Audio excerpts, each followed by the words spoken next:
Hər kəsin az ya da çox istifadə etdiyi dərmanlardan biri antibiotiklər haqqında danışacağıq. Bu dərmanlar bəzən həyat qurtarsa da düzgün istifadə olunmadıqda ciddi fəsadlara səbəb ola bilər. Son günlər antibiotikdən düzgün istifadə etmədiyi üçün ölənlərə də rast gəlirik. Fəsadların aradan qaldırılması üçün Səhiyyə Nazirliyi tərəfindən də müəyyən addımlar atılır. Belə ki, antibiotiklərin reseptsiz satışı və istifadəsi qanun pozuntusu hesab edilib və onların reseptsiz satışı qadağan edilib. Bildirilib ki, pasiyentlər həkimdən elektron reseptin istifadəsini tələb etsə, bu problem aradan qalxacaq. Bir məsələyə aydınlıq gətirək ki, antibiotik nədir? Antibiotiklər bədəndə bakteriyalara qarşı mübarizə aparmaq üçün istifadə olunan dərmanlardır. Onlar bakteriyaları öldürür və ya çoxalmasının qarşısını alırlar. Məsələn, angina, sidik yolu infeksiyası və ya sətəlcəm kimi xəstəliklər zamanı həkimlər antibiotik təyin edə bilərlər. Amma vacib bir məqam var. Antibiotiklər viruslara qarşı təsirsizdir. Yəni soyuq dəymə, qrip kimi virus xəstəliklərində bu dərmanlar heç bir fayda vermir. İnsanlar çox və ya lazımsız antibiotik qəbul etdikdə bakteriyaları bu dərmanlara qarşı müqavimət qazanır. Sonra isə eyni antibiotik həmin bakteriyaları öldürə bilmir və xəstəlik daha çətin müalicə olunur. Unutmamalıyıq ki, antibiotiklər yalnız zərərli bakteriyaları deyil, faydalı bakteriyaları da öldürür. Bu da mədə-bağırsaq problemlərinə, ishal və ya göbələk infeksiyalarına səbəb ola bilər. Maraqlı bir sual ortaya çıxır ki, bəs fəsadlardan necə yan keçə bilərik? Təbii ki, ilk növbədə həkim məsləhəti olmadan antibiotik qəbul edilməməlidir. Antibiotik kursunu yarımçıq saxlamamalı, habelə qalıq antibiotikləri başqa vaxtda istifadə edilməməlidir. Bəs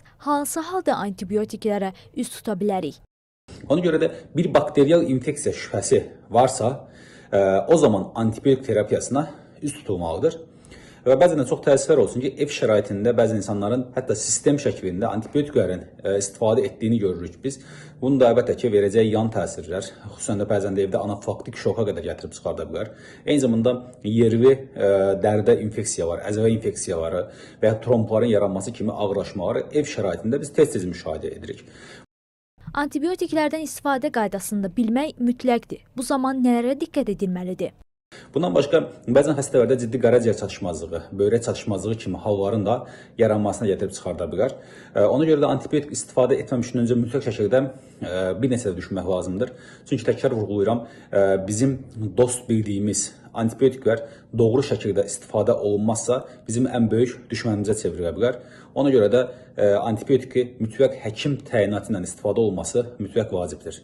Bu dərmanlarla bağlı ictimaiyyət arasında çox yanlış məlumatlar və anlaşılmazlıqlar mövcuddur. Bu yanlış məlumatların düzəldilməsi antibiotiklərin düzgün və effektiv istifadəsini təmin etmək üçün vacibdir. Antibiotiklərlə bağlı yanlış fikirlərdən biri dərhal təsir göstərməsidir. Bu dərmanların təsirli olması üçün müəyyən müddət ərzində müntəzəm olaraq istifadə edilməlidir. İlk bir neçə dozadan sonra simptomlar azalır, lakin müalicənin tamamlanması lazımdır. Antibiotiklərin tamamilə təhlükəsiz olması fikri də yanlışdır. Hər hansı bir dərman kimi antibiotiklərin yan təsirləri var. Antibiotiklərin lazımsız istifadəsi ciddi sağlamlıq problemlərinə və antibiotik müqavimətinə gətirib çıxardır. Antibiotiklər müasir tibbin ən güclü silahlarından biri hesab olunur. Ancaq bu silahdan düzgün istifadə edilməməsi gələcəkdə heç bir dərmanın təsir etmədiyi xəstəliklərlə qarşılaşa bilərik. Odur ki, antibiotiklərdən məsuliyyətli şəkildə istifadə mütləqdir.